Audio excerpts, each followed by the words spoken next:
Good morning, नमस्कार। आज मैं आप सभी लोगों के लिए बहुत ही इम्पोर्टेंट चैप्टर लेकर के आया हूँ 11th और 12th के बच्चों के लिए। और टॉपिक का नाम है सिंथेसिस, जिसे हम हिंदी में एकीकरण कहते हैं। अक्सर हम देखते हैं कि जब बच्चा 10th से 11th में आता है या 12th का जो बच्चा होता है, वो सिंथेसिस का नाम सुनकर के ही बहुत ही ज्यादा वो नर्वस हो जाता है। उसे लगता है कि एक ऐसा टॉपिक है, और अक्सर कंप्लेन बच्चे करते हैं कि सर सिंथेसिस हमें समझ में नहीं आते, सिंथेसिस के रूल्स बड़े टफ हैं, जो है समझ में नहीं आता है। उसी टॉपिक को आज मैं आपको चुटकियों में जो है करना मैं आपको सिखाने के लिए आया हूं, और उसी सिंथेसिस चैप्टर को आज मैं आपको इतने इजी वे से पढ़ाऊंगा कि आपको भी आश्चर्य होगा कि जिस चैप्टर्स को हम लोग इतना हार्ड, इतना टफ समझते थे, वो कितना इजीली जो है हम बना सकते हैं। सबसे पहले बेटा सिंथेसिस होता क्या, what is means of synthesis. Synthesis है क्या? सिंथेसिस का अगर हम बायोलॉजिकल मीनिंग्स देखें तो सिंथेसिस का मतलब होता है संश्लेषण। संश्लेषण का मतलब होता है जैसे हमारे जो प्रकाश संश्लेषण में क्या होता है, पौधे सूर्य के प्रकाश में अपना भोजन बनाते हैं, सारे खनिज पदार्थ को संश्लेषित करते हैं, मीन्स एकीकरण। तो बहुत ही सिंपल मीनिंग्स है। सिंथेसिस का मतलब होता है जब हम दो या दो से अधिक सिंपल सेंटेंस को जोड़कर एक सेंटेंस बनाते, उस सेंटेंस को ही सिंथेसिस कहा जाता है।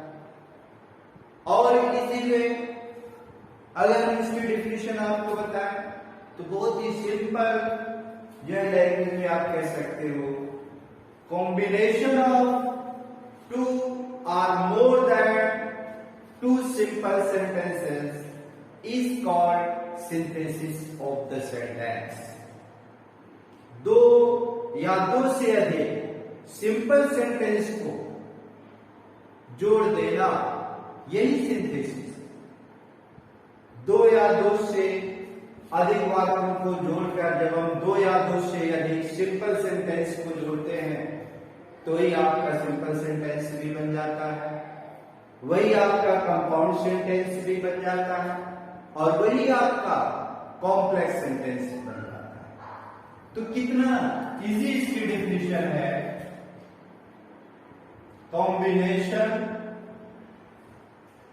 Of two or more than two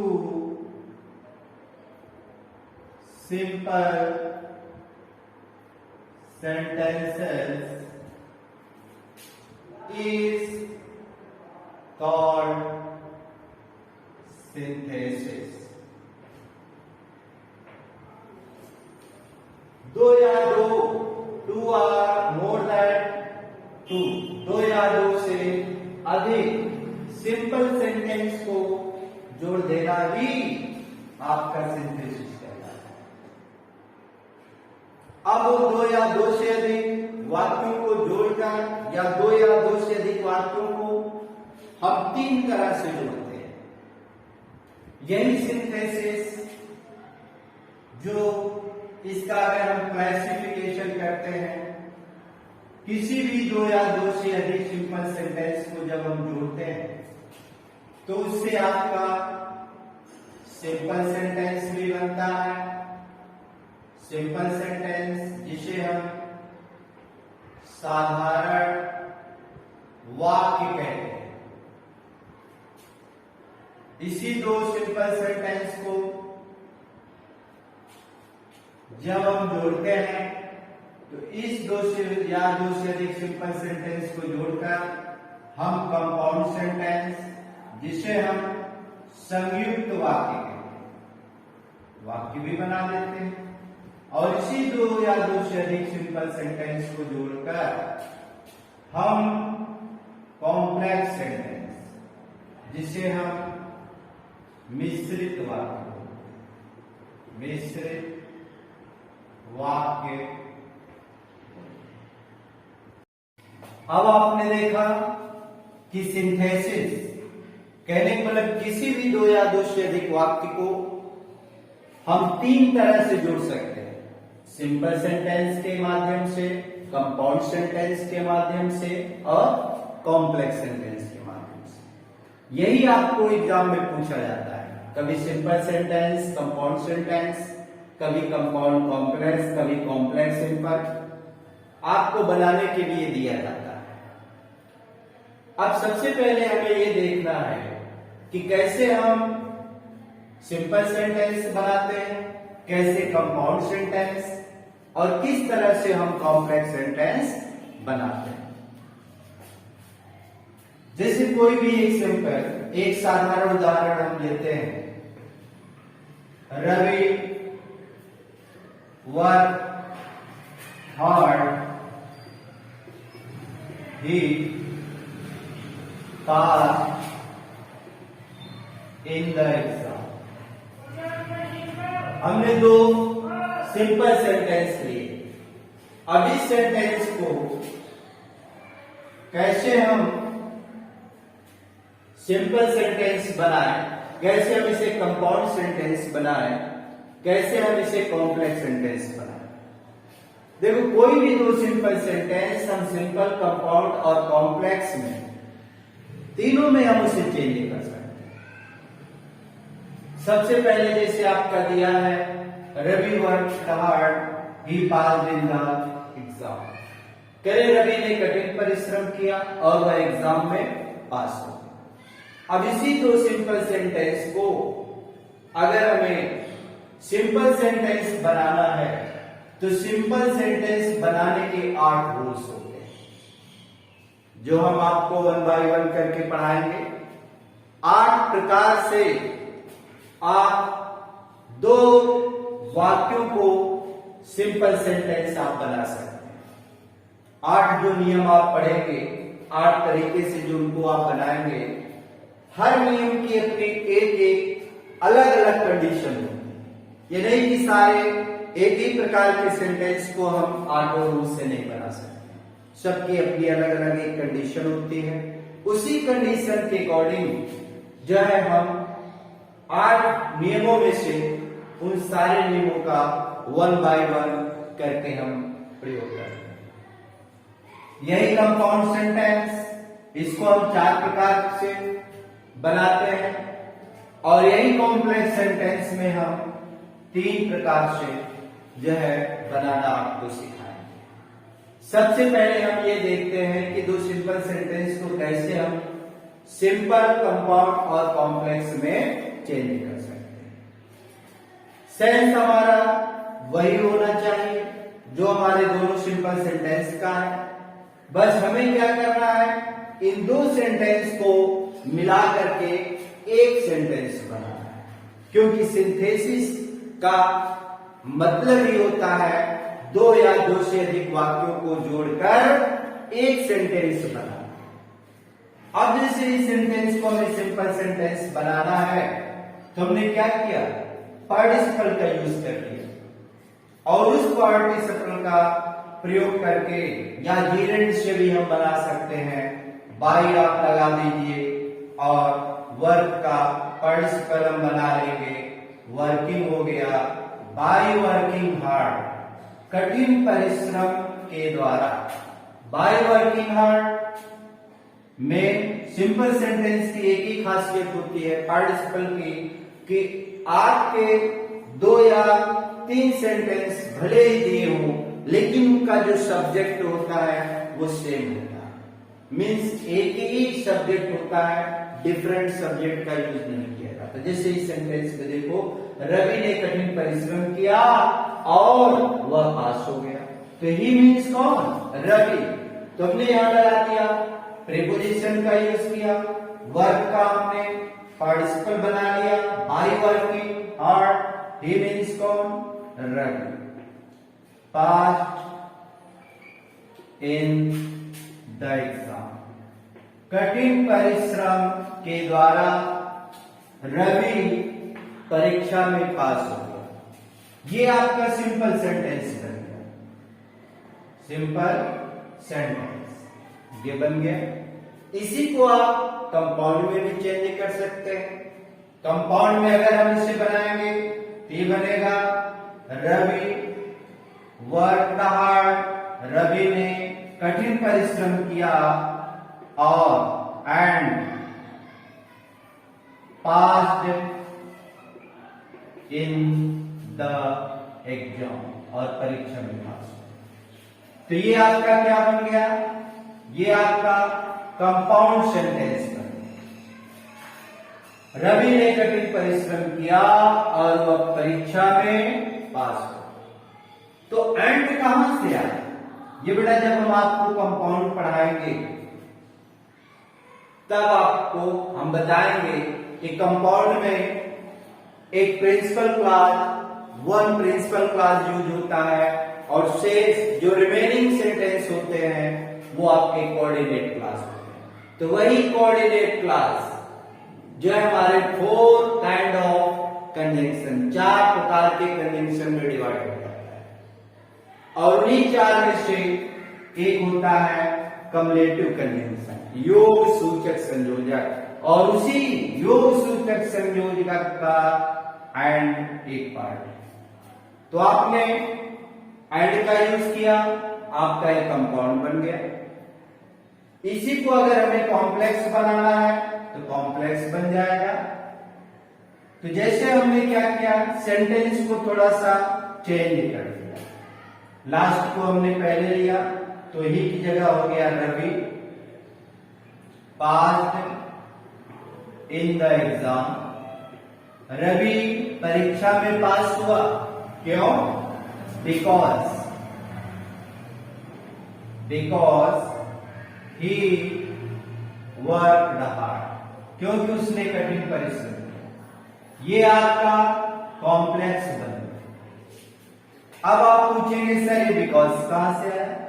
तो बेटा जब हम आपको कॉम्प्लेक्स पढ़ाएंगे तो यही कॉम्प्लेक्स सेंटेंस जिसमें एक प्रिंसिपल क्लॉज होता है और शेष सबऑर्डिनेट क्लॉज होते हैं जिन्हें आश्रित उपवाक्य कहा जाता है, वही सबऑर्डिनेट क्लॉज जब आपका डिवाइड होता है तो वो सबऑर्डिनेट क्लॉज आपके 3 प्रकार के क्लॉज में डिवाइड होगा: noun clause, adjective clause and adverb clause. तो उसी एडवर्ब क्लॉज के अंतर्गत जब हम आपको पढ़ाएंगे तो बिकॉज जो कि आपका रीजन बताता है, यूज फॉर रीजन, कारण के लिए यूज होता है, तो वहीं से आपका ये बिकॉज लिया गया है। तो अभी तो मैं आपको एक स्ट्रक्चर बता रहा हूं कि व्हाट इज सिंथेसिस। सिंथेसिस है क्या, और सिंथेसिस को हम 3 सिंपल, कंपाउंड एंड कॉम्प्लेक्स, इन तीनों प्रकार के सेंटेंस के माध्यम से हमें पढ़ना है।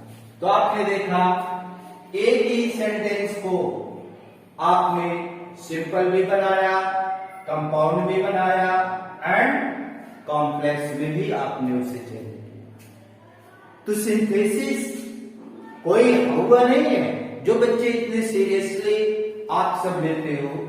सिंथेसिस बहुत ही इजी है, बस आपको जो है ये कंसंट्रेट करना होगा कि हमारे सिंपल में 8 रूल्स कौन कौन से हैं और वो किस किस कंडीशन में यूज किए जाते हैं, कंपाउंड में कौन से रूल्स हैं, और कॉम्प्लेक्स बनाने के लिए हमें कौन कौन से क्लॉज पढ़ने पड़ेंगे, यही इसमें इंपॉर्टेंस होता है।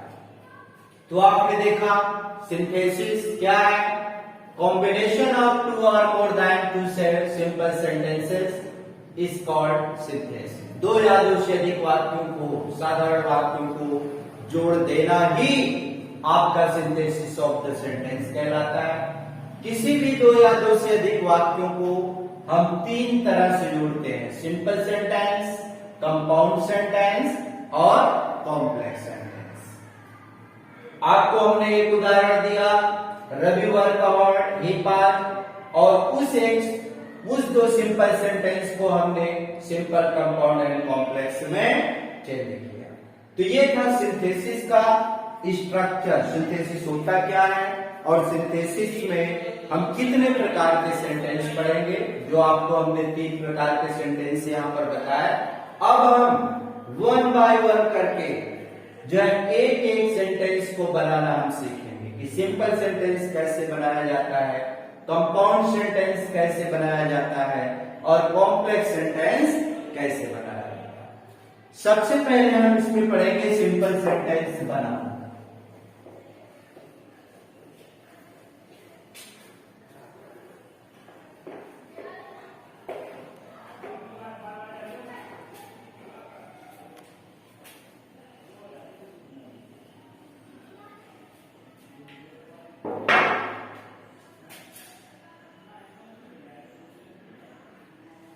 सिंपल सेंटेंस बनाना।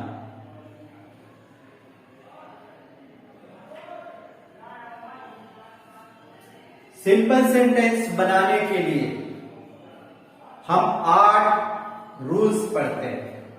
उन्हीं 8 रूल्स में जो फर्स्ट रूल्स है वो आपका है यूज ऑफ पार्टिसिपल। पार्टिसिपल के प्रयोग द्वारा सिंपल सेंटेंस बनाना। अब सबसे पहले बेटा हम ये जानते हैं कि व्हाट इज पार्टिसिपल। पार्टिसिपल होता क्या? तो जैसे आपका वर्ड, एक यहां पर थोड़ा सा हम आपको समझा रहे हैं। वर्ड्स, मुख्य क्रिया जिसे हम कहते हैं, इसी वर्ग से तुम्हारे तीनों चीजें निकलती हैं जो इसमें आप 1 बाय 1 पढ़ेंगे। वर्ड, मुख्य क्रिया, मुख्य क्रिया से ही हमारा पार्टिसिपल बना है, मुख्य क्रिया से ही हमारा इंफिनिटिव बनता है और उसी मुख्य क्रिया से आपका जेरेंड बनता है। अब यही वर्ग से ही हमारा क्या पार्टिसिपल बनता है।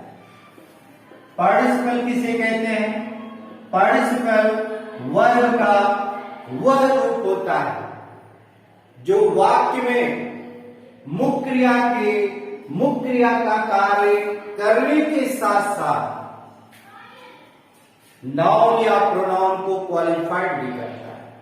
कहने का मतलब पार्टिसिपल वाक्य में मुख्य क्रिया का कार्य करने के साथ साथ उस सेंटेंस के सब्जेक्ट या ऑब्जेक्ट की विशेषता भी बतलाता है।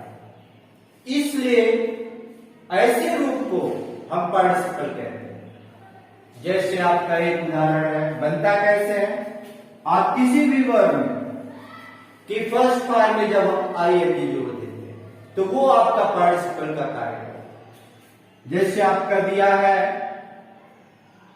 seeing a snake, he ran.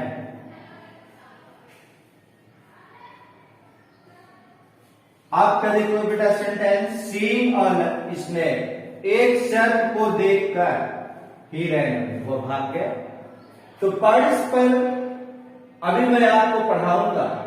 तो पार्टिसिपल आपका जब यूज किया जाता है तो वह 2 कार्य करता है। यहां पर आपने देखा सीइंग, देखना, वर्ब का भी कार्य कर रहा है और प्लस अ स्नेक, ये आपका क्या है? नाउन। इसकी विशेषता को मतलब इसको ये क्वालिफाइड भी कर रहा है, मतलब सर्प को देखकर वह रैंडमली भाग गया। कहने का मतलब एक तरफ वह सर्प की क्वालिटी को भी दिखा रहा है और दूसरी तरफ देखना वर्ग का भी कार्य है। तो जब किसी वर्ग के फर्स्ट फॉर्म में, ये बनता कैसे है? वर्ग की फर्स्ट फॉर्म में आप आईएनजी जोड़ दो और जिसका अर्थ कर या हुए होता है। हिंदी ट्रांसलेशन के लिए भी बहुत इंपॉर्टेंट होता है, स्पीकिंग के लिए भी बहुत इंपॉर्टेंट होता है। सीइंग अ स्नेक, एक सर्प को देखकर ही रैन, वह भाग गया। तो ये क्या है? ये हमारे वर्ब का ही एक पार्ट है, वर्ब का ही एक रूप है। वर्ब को ही यहाँ पर क्लासिफिकेशन कर दिया गया, उसी के एक रूप को पार्टिसिपल बना दिया गया, और दूसरे को इंफिनिटिव, जो आप इसी सिंपल में नेक्स्ट पढ़ेंगे। दूसरा इंफिनिटिव क्या होता है? आप अक्सर कहते हो जब किसी वर्ब के फर्स्ट फॉर्म के पहले हम टू लगा देते हैं, ऐसी कंडीशन कब आती है? ऐसी कंडीशन तब आती है जब हमारे एक ही सेंटेंस में, एक ही सिंपल सेंटेंस में एक से अधिक मेन वर्ब का यूज। कहने का मतलब जब किसी सिंपल सेंटेंस में एक मुख्य क्रिया के अतिरिक्त दूसरी भी मुख्य क्रिया आनी चाहिए, तो ऐसी कंडीशन में हम दोनों वर्ब को एज ए मेन वर्ब के रूप में नहीं यूज कर सकते, क्योंकि मेन वर्ब के रूप में केवल एक ही वर्ब का आप इस्तेमाल कर सकते। इसलिए जो दूसरी वर्ब आती है, जो एक पर्पस, एक उद्देश्य को डिफाइन करती है, एक उद्देश्य को बताती है, तो ऐसे वर्ब के जो है फर्स्ट फॉर्म के पहले आप टू लगा देते हो, तो यही आपका इंफिनिटिव बन जाता है, जिसका अर्थ क्या होता है? ना, ने, नी। उस मुख्य क्रिया, किसी भी मुख्य क्रिया के पहले अगर आप टू लगा देते हैं, इंफिनिटिव टू का यूज कर देते हैं, तो उस मुख्य क्रिया में ना, ने, नी जुड़ जाता है। जैसे आपका दिया है कि he went to Agra to see the task। अब यहां पर आप देखिए बेटा क्या सेंस क्या निकला?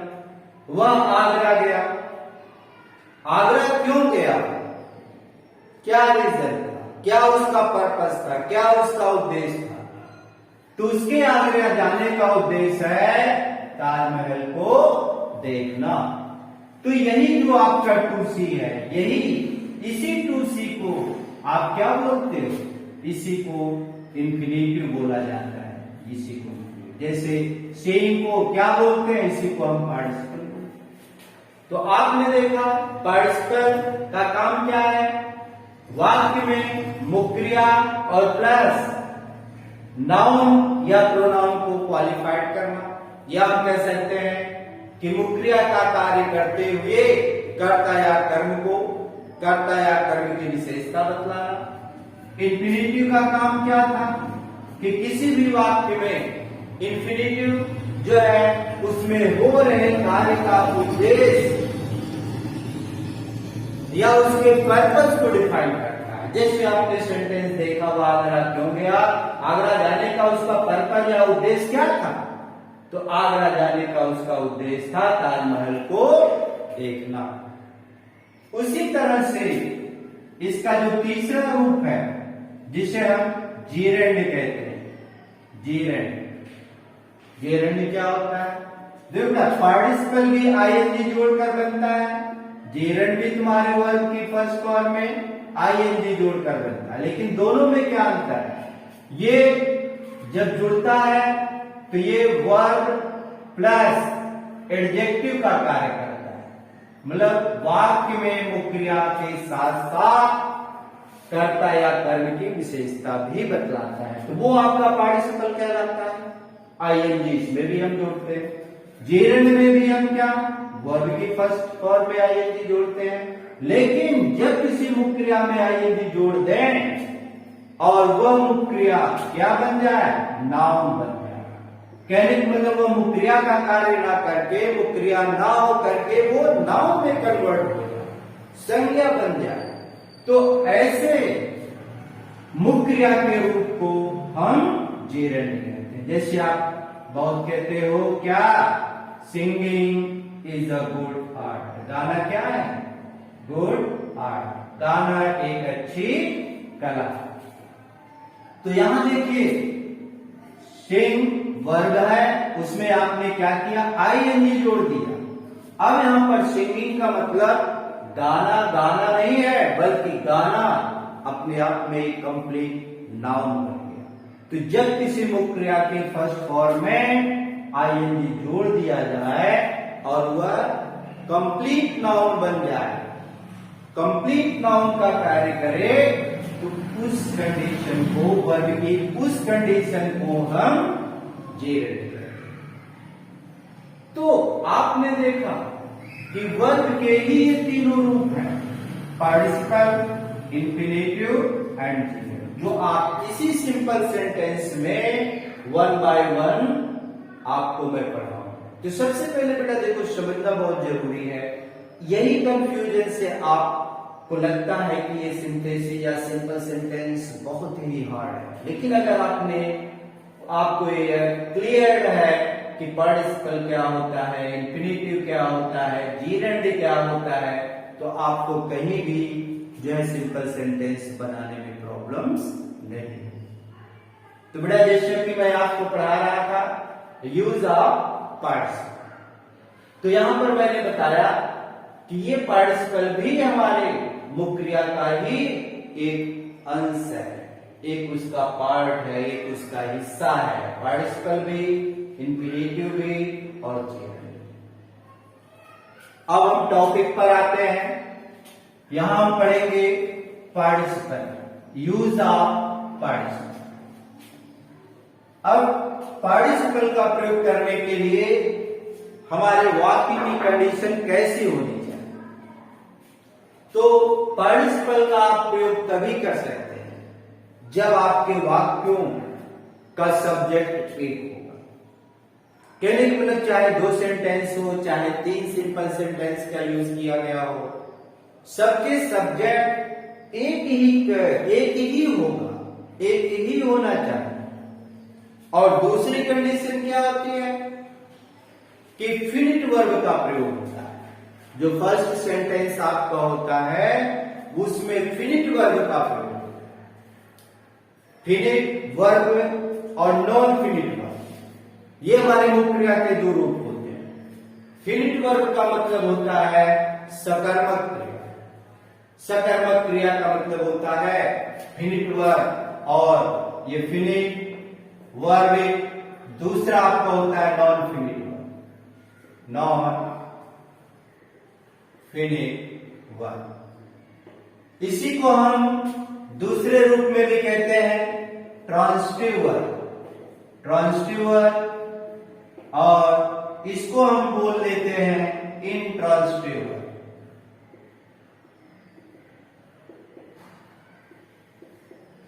वर्ब हमारे 2 प्रकार के, ट्रांसिटिव वर्ब, इंट्रांसिटिव वर्ब। इसी को हम बोल देते हैं finite verb, non finite verb, जिसकी हिंदी क्या होती है? सकर्मक क्रिया, सकर्मक क्रिया। और इसका मतलब होता है अकर्मक क्रिया, कर्मक क्रिया।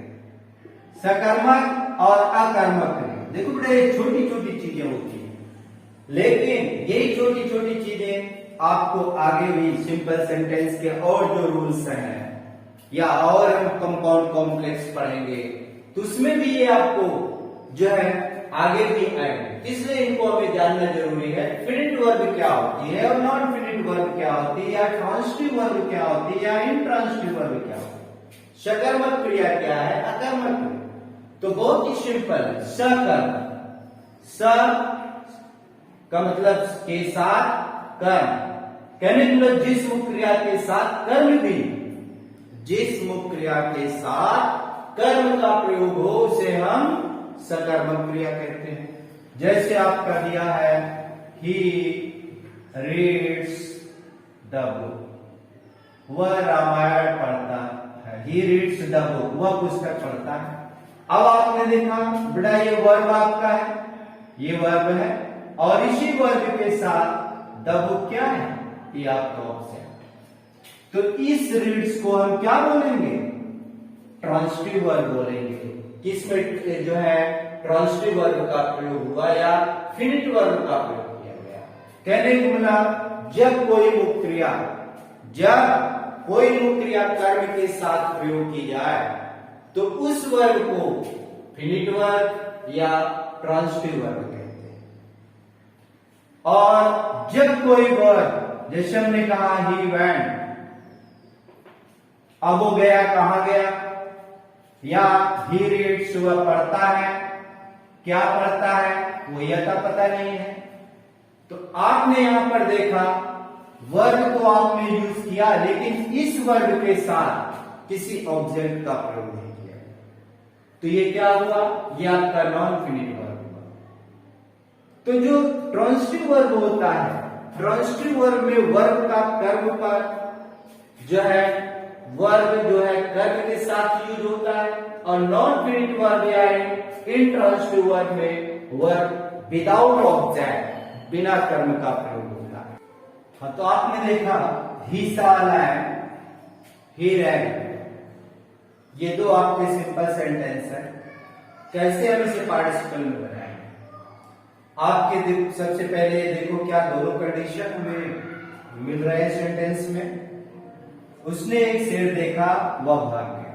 आपने देखा सब्जेक्ट भी आपका सेम है, और यहां पर जो वर्ब प्रयोग की गई है फर्स्ट सेंटेंस में, वो भी ऑब्जेक्ट के साथ। अलायन ये आपका ऑब्जेक्ट हो गया, सा आपका वर्ब हो गया।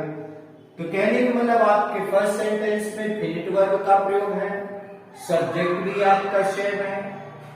अब इसका अगर हमें पार्टिसिपल बनाना है, इसी वर्ब का जो है फिनिट वर्ब का हम पार्टिसिपल बना लेते हैं। तो सा का फर्स्ट फॉर्म सी आईएनजी जोड़ा, से अलायन, ही रैन। अब यहां पर देखो ना, एक शेर को देखकर या एक शेर को देख के ही रैन, वो भाग गया। तो यही आपका पार्टिसिपल होता है। अब इसी पार्टिसिपल में हमें तीन पार्टिसिपल पढ़ना। पार्टिसिपल भी तीन प्रकार के होते हैं, प्रेजेंट पार्टिसिपल, पास्ट पार्टिसिपल और परफेक्ट पार्टिसिपल, जो आपको नेक्स्ट वीडियोस में पढ़ाएंगे।